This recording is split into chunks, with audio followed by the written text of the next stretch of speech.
Ladies and gentlemen, boys and girls, children of all ages, Jeffrey Powers here. Welcome to another episode of Geek Smack, episode number 242, When Government Gets Hacked.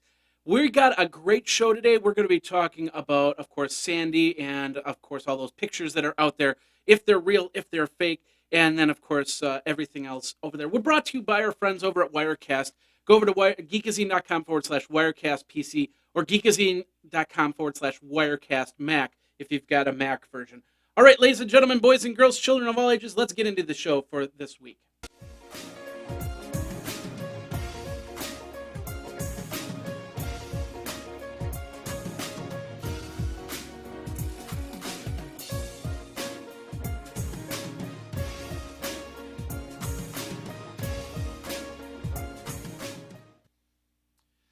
It is episode number 242. Happy Halloween! It's Jeffrey Powers over at Geekazine.com. You see the Twitter there, Geekazine. Of course, the email address is geekazine@gmail.com. And then the hotline at 608-205-4378. It is a great day here in Madison. I got a brand new roof. It's all done. No more late nights at the Roxy's with Geek Smack. We can actually do a day show. Although, there are trade-offs between days and nights, and the trade-off is, nighttime you don't have a whole bunch of people coming around and stuff like that. During the daytime, I know I can hear it in the background. You probably can't hear it, but they're actually scooping up leaves right now on the street. So you might hear some noises coming. That's probably what that's from. So you like my Halloween costume? Maybe the setup. We've got it all decorated for Halloween. Let me just turn this off because it's fun, but it's not conducive to actually see a screen. So, how you all doing? If this is the first time that you've come to the show, thank you very, very much for coming. I'll just set this over here. Thanks a lot for coming to the show. We do this show every single Tuesday. Got to move my fingers around. We do this show every single Tuesday for a Wednesday consumption. So, if this is the first time that you're seeing the show, and I know there's a lot of you that are seeing the show for the first time, why? Because we got nominated for a podcast award for Best Produced, which means I need to step up my game, make it look a little bit better, make it look a little bit happier here in the Geek Studio at the Geek Bar. So thanks to everybody that nominated me for the Best Produced. Another nomination, The Day in Tech History, the daily podcast about tech history. It was nominated for educational, so I thank everybody that nominated me for both categories. It's not over yet. Excuse me. What we have to do now is we have to vote. And the voting starts on November 1st. That's Thursday, November 1st. Please vote. You can vote once a day. And please vote for Geekazine and Day in Tech History. I'm gonna gear everything towards Day in Tech History because that show, 1,000 episodes. I've done 1,000 episodes with that show. It's been going on for 3-4 years now. And I really want to put that focus on the Day in Tech History and see where it goes. But you can vote for both. Like I said, you can vote every single day. Speaking of Geekazine, next week, this is it. I mean, this is 5 years. Next week, we will be celebrating 5 years of Geekazine. Now, of course, the podcast was just a little bit older than the website itself. But on November 7th, I set up and put together Geekazine. It went online for the first time, and the Geekazine weekly podcast started, which is now Geek Smack, of course. So really excited about that, really happy about that. Let's say now, just first of all, I want to take a second thinking about all my friends in the New York area. I have a few of them, and so far I know that everybody is safe. I think there's only 1 or 2 people I haven't heard from yet, so I hope you're safe. If you're watching this, let me know if you're safe. I watched Sandy as it came through, the pictures, and we're going to talk a little bit about that on the geek side of things. So I'm glad that the rain is over. The snow is not too far behind, which means it could be a really interesting winter, kind of like a day after tomorrow type weather or something like that on the East Coast. We'll see what happens. But I'm really glad that all my friends are safe. There were only like 15 casualties from it. So be safe. Remember, don't travel outdoors unless you absolutely have to, and make sure that it's safe.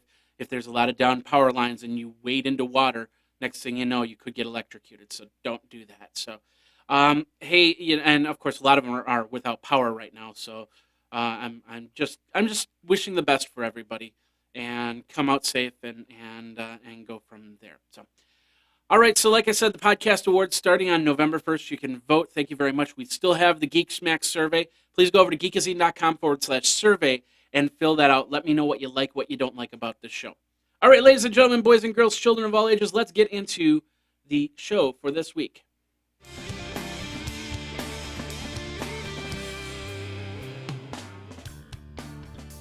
Of course, today we're brought to you by our friends over at GoToMeeting by Citrix. You know, meetings are very essential to the way that we work, and it's an opportunity to share ideas and to problem solve and to develop creative solutions. But your team is normally, if your team is normally spread, like for instance, we're working on the tech podcast, our CES action. We're not all in the same city or state. I'm in Wisconsin. Todd's in Hawaii. Andy's in Indiana. And a whole bunch of other participants are actually all around the United States. So how do we collaborate, and how do we get things going? That's why we have GoToMeeting with HD Faces. It's the powerfully simple way to collaborate online. Now, like I said, I've used GoToMeeting for years. We use them for roundtables. We use them for the meetings for CES. Never failed me. As long as we have an internet connection, we can hook up on GoToMeeting and see each other face to face, and that's the best part. Now, no matter where anyone is located, GoToMeeting will allow you to share the same screen, making it easier to be on the same page. And with the built-in HD faces, you can see each other face to face, so you can see eye to eye, and that's the coolest thing. Actually, that's not the coolest thing. Coolest thing is now, not only can you can start a meeting on your Mac, not only can you start a meeting on your PC, you can also now start a meeting on your iPad. Before it was just join a meeting. Now you can start a meeting, so you can be anywhere and start a GoToMeeting meeting, and that is the coolest thing about what's going on with GoToMeeting. Don't take my word for it. Put it into your business toolbox. Try it now. Go for the special offer. Visit GoToMeeting.com. Click that Try It Free Now button. Enter in the code podcast. Podcast will get you 30 days of this great software over at GoToMeeting.com. All right, one more thing I forgot to mention while I was talking about different things. This might look a little different, and if it turns off, I do apologize. But I'm actually recording. I'm using a new camera to do all my front records for iPad 365 and Geek Smack. I was talking to Sony. They said, "Hey, we've got an HD. It's the HDR CV 260V." That's the model. Here, let me show you the camera here. This is the video camera, and as you can see, it's got a great price to it. It's got an internal hard drive. Well, this is the 16 gigabyte flash memory camcorder, but there's the one I've got. I think the one I've got is a $600 one, and that has a 160 gigabyte hard drive built right into it. So I don't even need a flash card or an SD card or anything like that. I can record and record and record for hours on end. And if I set it to the low setting, we're going to do this. We're going to set it up over at Jennifer's place, and because she's got a great overlook of the lake, and we're going to do from dawn till dusk, and then I'm just going to do speed it up and put it out as a video. So I can't wait for that to happen. But we're going to check this out. I'm doing a lot of video testing with this. I'll have it for the next couple weeks. So if you have any questions on it, feel free to ask me over at Geekazine is the Twitter handle right there, and geekazine@gmail.com. But thanks a lot to Sony for letting me borrow this camera for a couple weeks to test it out. And I'm telling you something, really love it. There's only one problem I have with it right now, and that is the built-in mic jack.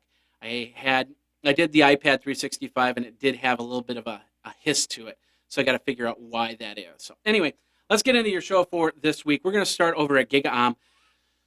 Sandy, of course, big news this week. It took out, not only did it take out New York City for a whole day, if not two. I haven't checked to see if businesses are back online, back up running, but I'm pretty sure that they're running in limited capacity right now. But it also took out a lot of websites, Gawker, HuffPo, a lot of other sites. Anything that was based in New York probably got affected in some way, shape, or form. So I was watching the news. I was watching CBS News, and then I was watching a little bit of CNN. All of the news companies that actually are based to have offices in New York, they were still going. So everything was good. But yeah, it was a lot of websites were down. So hopefully you got your news fix. I probably should have put up more posts on Geekazine, but that just takes a lot of time, and when you have a regular schedule, doing that gets a little bit tougher. So I'm always looking for people to help write over at Geekazine too. If you ever want to write an article, a news article, or to let me know by twittering me over at Geekazine. All right, let's move on from there, and we're going a new website. It's called blog.gsm Arena, and basically it's all about Amazon. Now, of course, last week the iPad Mini came out. This week, Amazon is going catching under fire, just really throwing everything at it and saying, hey, if you're going to get a tablet, a 7-inch tablet, why not get a Kindle Fire? It's a lot more powerful than an iPad Mini. And I'm going to tell you something. I totally agree. I, you know, I love my iPad. Don't get me wrong, and the iPad Mini will probably do a lot of people well, but at a $329 price point, and it doesn't even have an iPad 3 internal in there. I can't recommend it to anybody. I can recommend the Kindle Fire. It's going to do everything in HD. It's got stereo speakers. It's actually got a dual Wi-Fi band in there, so it'll go up to 500 gigahertz, or I'm sorry, 5 gigahertz. Yeah, 500. Go up to 5 gigahertz. So you still might not be able to connect up to certain Wi-Fi's, but you'll have a better chance of connecting up to a Wi-Fi, especially around your house, and you can't go wrong there. So, um, I'll tell you something. This is actually the first time, and I've said this in a couple different places. This is the first time I've ever seen Apple go back, step back. And I remember a couple years ago when they were coming out with the iPod, or they were talking about the iPhone Mini, and they said, well, it's going to be 8 gigabytes in memory, and it's going to have a smaller screen, less resolution. And I said it then. I said, Apple doesn't step back. Apple steps forward. And that's the key here. This is the first time I've ever seen Apple take a step back for a product. And what I mean is iPad Mini is just like having an iPad 2, not an iPad 3, not the fourth generation iPad which came out with it, but an iPad 2. And that's what's really disappointing about this model, and that's why I recommend the Kindle Fire.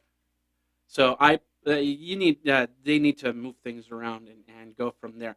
Now, what's really interesting about this is our next story, which is over on Gadget, GDGT, that is.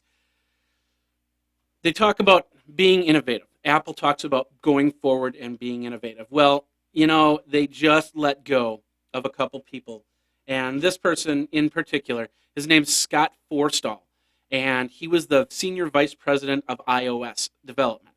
He helped create the iOS platform, and he is being ousted. Now, there's reasons why, and I think I agree with these reasons from what I've read so far. Basically, he was, well, without saying anything bad, the facts state that iOS 5, once iOS 5 came out, it felt very stagnant. It felt like it wasn't going forward. And with the iOS 6, the maps came out. The big thing was the maps came out and everybody was complaining, and Forstall would not apologize for it. And so I guess Apple just basically said, Forstall, it's time to move on. And so he might have been bucking the system. I don't know. A lot of reports have said that he was bucking the Apple system, and it didn't sound like he was too happy there. So he's out. They're reorganizing, so we'll see what happens. That might mean iOS 7 will have a lot more innovations than iOS 6, and maybe Maps will get better. But my question is, if Maps is so bad, why don't they give us an update where we can actually switch back to Google Maps? I don't know. What do you think? Let me know. Twitter me at Geekazine, or geekazine@gmail.com is the email address. All right, let's move on from there. Excuse me. We're going over to Engadget.com.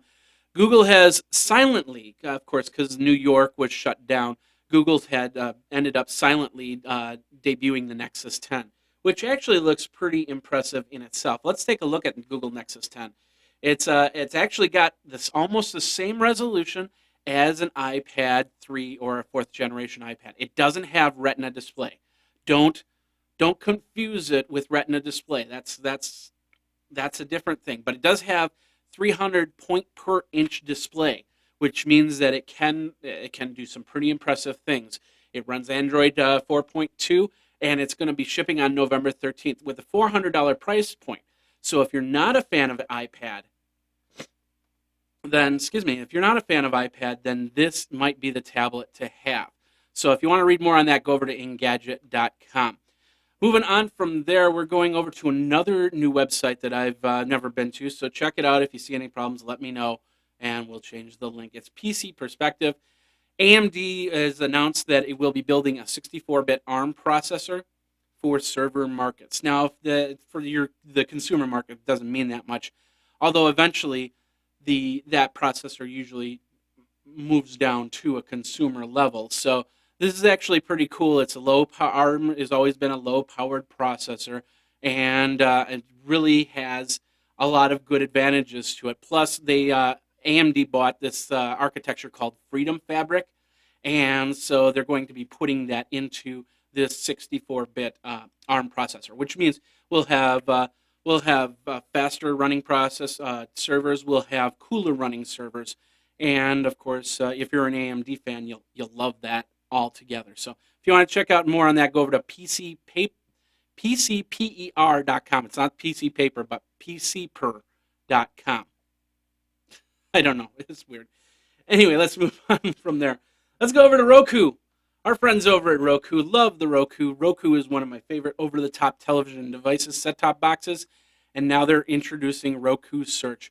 You know, the one thing that I've always said was a downfall about Roku is their front interface. It's just one line, and if you've got like 70, 80 apps on your Roku, you got to go left. The the iPhone 5 remote was a really good addition, because instead of you having to do left, or right or left, move right or left, you could actually look at the apps on the remote and just scroll that way. It made it a lot faster to find the channels you wanted. But now with the search, you don't even need to find the channels. If I want to find iPad 365, you just type in iPad 365 and it should find it. Go to the app in question and go to the channel in question. So I haven't tried it just yet, but I will be giving it a test, and I will be letting you know how that goes. All right, let's move on from there. That's over on blog.roku.com, by the way, for that article. Excuse me. Moving over to Android Central, we have near field communication, which is that whole idea that you take one device and another device and you tap them together, or you get them close enough that they send information back and forth. And Samsung has really been pushing the near field communication stuff, especially when you see the Apple commercials. Everybody's standing in line and one person gives the other person the playlist and stuff like that. Now, Android Central is saying that near field communication can be shared between an Android device and a Windows Phone 8. I think you need to do some extra tweaking to that, but if you can actually send back and forth between those two devices. So that is pretty cool there. You need gingerbread Android to have this happen. But if you want to read more on this, go over to AndroidCentral.com. And of course, all of our show notes are over at Geekazine.com. Go over to Geekazine.com and check it out there. Let's move on from here. Yahoo. What's going on with Yahoo? I love how Yahoo, I hate Yahoo. It is what it is. Marissa Mayer has been doing a pretty darn good job. The first article that I don't agree with Yahoo's morals. And basically what they're saying, this is over on nakedsecurity.sophos.com.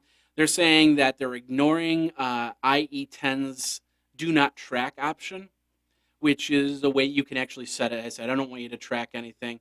And and Yahoo's basically saying, no, we need to track so we can keep up with things. Now, if you ever used incognito mode or do not track mode, you got to remember this. Even though it doesn't really save anything on the computer, it's still sending out information.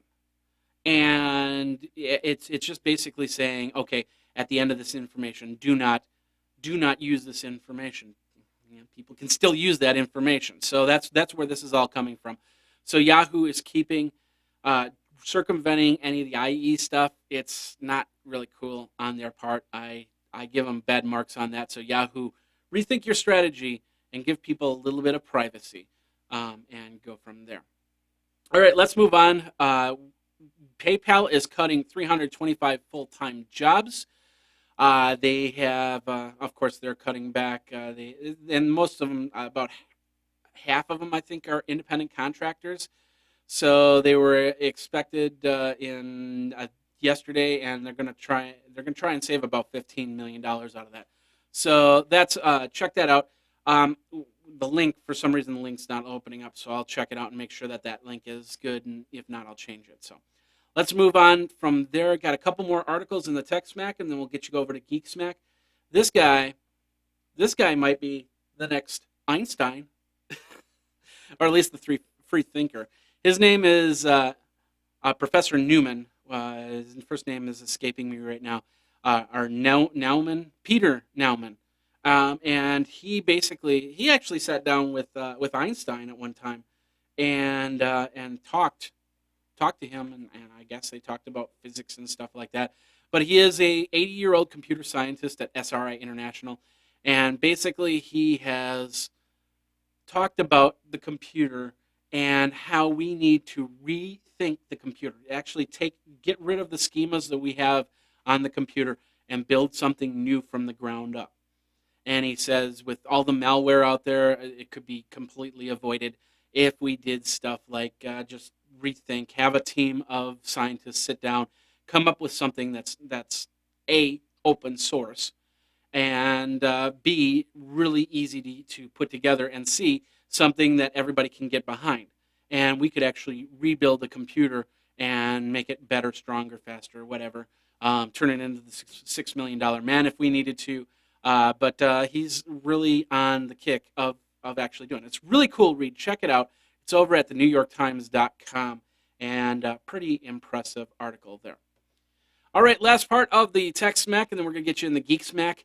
There was a link pirate sentenced to pay only $13,000, which was pretty interesting, to the NBA, the NFL, the NHL, WWE, and TNA. Apparently, he was a pirate of sports shows, and his name's Yanjo Quiroga. I think I pronounced that right. He's Comstock Park, which that's in California, right? So anyway, he basically pirated a whole bunch of shows, and so he got sentenced to $13,000. And of course, all his websites now have the same thing that Mega Upload has, and that's the seal of approval by the government. This domain name has been seized by ICE baby, Homeland Security. So I joke about it a little bit, but I'll tell you something. I don't like pirates. I really don't. I'm not a fan of pirates. They cause problems. I'm not saying that I didn't pirate in earlier days, but I am saying that I don't pirate now, and I just don't do it. If you need something, you pay for it. So, and if I don't need to watch a movie, I don't need to watch a pay-per-view, I don't need to watch a major event. Just don't need to do it. So, anyway, that's it for the Tech Smack section. What do you think? What'd you like? What you didn't like? Let me know. Twitter me over at Geekazine. Of course, geekazine@gmail.com. All right, we're talking about government, and we're going to be talking about what happened in South Carolina. And it was like 3.6 million Social Security numbers were breached. And we're going to talk about that. But first of all, we got to get Geek Smack out of the way, and we will do that next.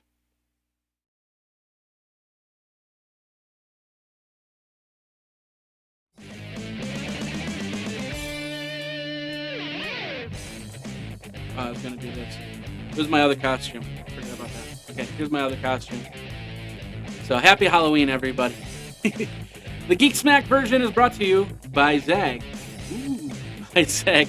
Go over to geekazine.com/ZAGG. That's geekazine.com/Zag. And of course, that helps Geekazine, and I thank you very much. You'll also get 20% discount if you use the code Geekazine on select items. Like, for instance, this right here. This is the Zag Spark. This is that device that you plug into the wall. It charges up, and then when your smartphone or tablet needs to be charged and there's no wall outlet to be had, you can plug in right to here and recharge your smartphone or tablet. 20% off if you use that code ZAG, and it's going to save you. It's going to be like $60 for that. Plus, they have a lot of other great stuff, including the Invisible Shield, and they have the Invisible Shield for the iPad Mini, and then of course they have the Extreme Shield, which is the ability to actually have protection for your screen, and I think there is some sort of warranty on that. So check it out over at geekazine.com/ZAG, and remember, check out, use the code Geekazine for 20% off. All right, let's wow, it's really hard to see anything in these glasses. Let's take these off. Where are we going from here? My computer's acting a touch bit slow today. I got too much loaded up here. We're going to start over at theatlantic.com. Check this out.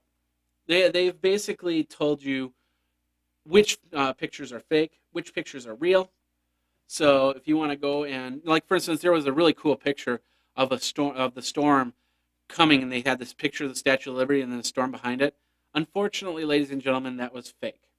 There's a lot of really real pictures like this one right here, posted by Anna Dorfman. So there are some very scary real photos out there. Is that the? Oh, that's a merry-go-round. Wow, by Angelica. That's their Twitter handle, and Angelica, I think is the Twitter, how you pronounce it.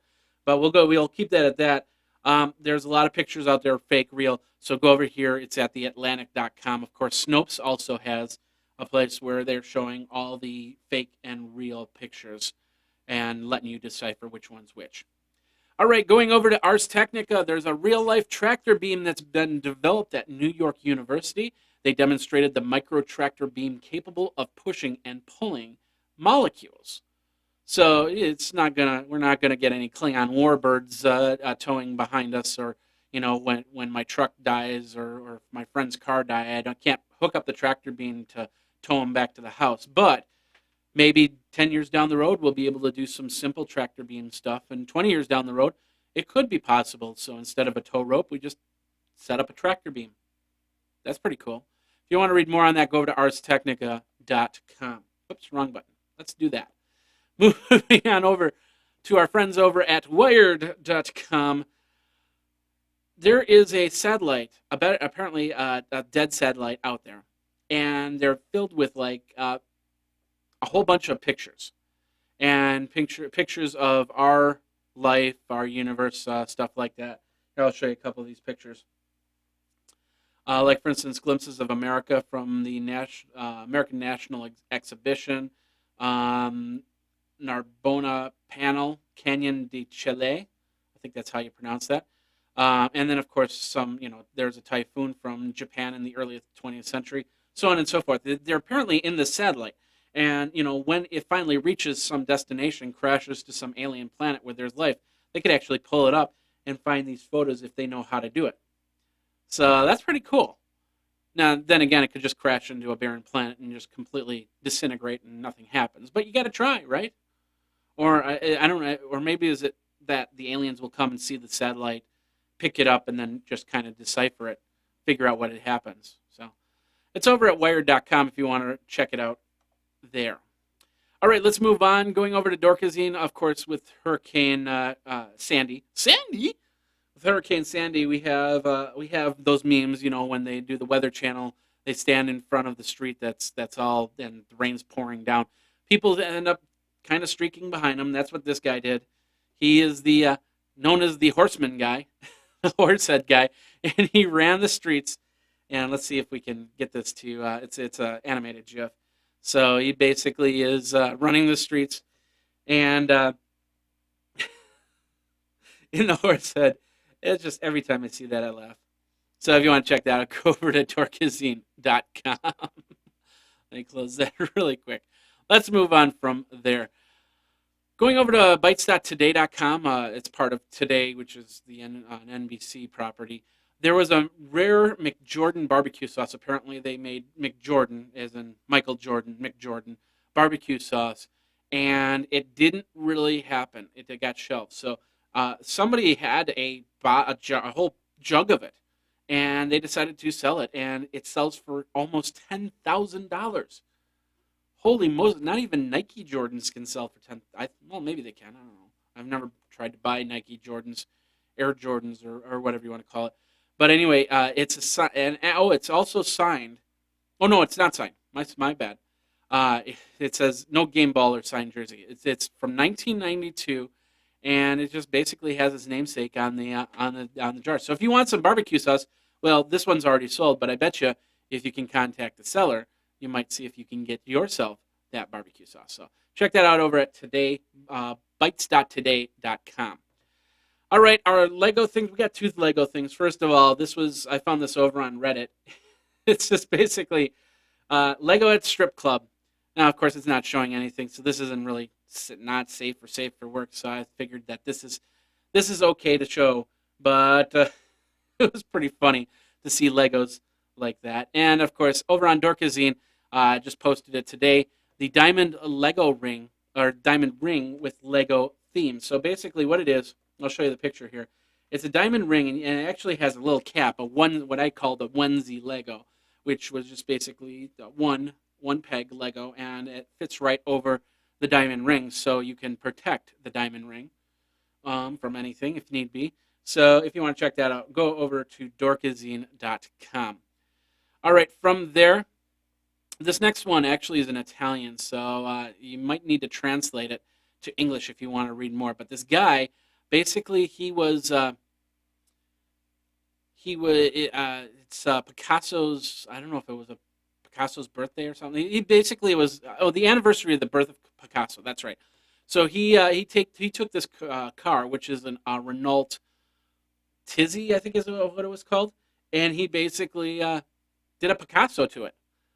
And as you can see, that's the car right there. It looks pretty interesting, a small little electric vehicle, and he did a little Picasso painting around the car. So that's over at providermag.it. It's an Italian website. So like I said, you have to translate it. And of course, if there's any problems, let me know, and I'll link somewhere else to that. All right, that does it for Geek Smack. What'd you like? Did you like it? Did you not like it? Let me know. Twitter me at Geekazine. Of course, Geekazine at gmail.com. We're going to be back, and when we do, we're going to talk about the government. Silly government. And, of course, what happened in South Carolina. 387,000 credit cards were breached through the Department of Revenue. And we're going to do that next.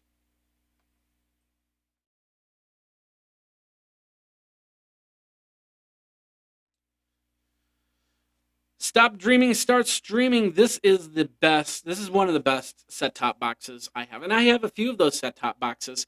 And I love how Roku does the job. And, channel after channel after channel. Oh, yeah, hi. Channel after channel after channel. It's amazing what you can get on the Roku. And like I said earlier, this new search option makes it even easier to use Roku. You can use your Netflix. You can use your Hulu. You can use your Amazon. You can even get Tech Podcast Network, where Geek Smack is located. You can get our friend Andy McCaskey's channel, RVNN. You can get the Disney Channel. Get a whole bunch of free content. There's also pay content. You got HBO Go. You got Epix. So if you need a movie channel, you can do that. I could go on, but the bottom line is it's Roku. You can get it for less than $50 and no more than $99.99, and you can play Angry Birds with the $99.99 model. So check it out. Go over to geekazine.com/Roku. Geekazine.com/Roku. Of course, that helps Geekazine. I thank you very, very much. And get yourself an over-the-top set-top box. So stop dreaming, start streaming over at Roku.com. All right. Now, if you live in South Carolina, you might have woken up to some startling news over the weekend. And I'm not talking about Hurricane Sandy either. Over 3.6 million Social Security numbers and 387,000 credit cards were exposed to a foreign hacker.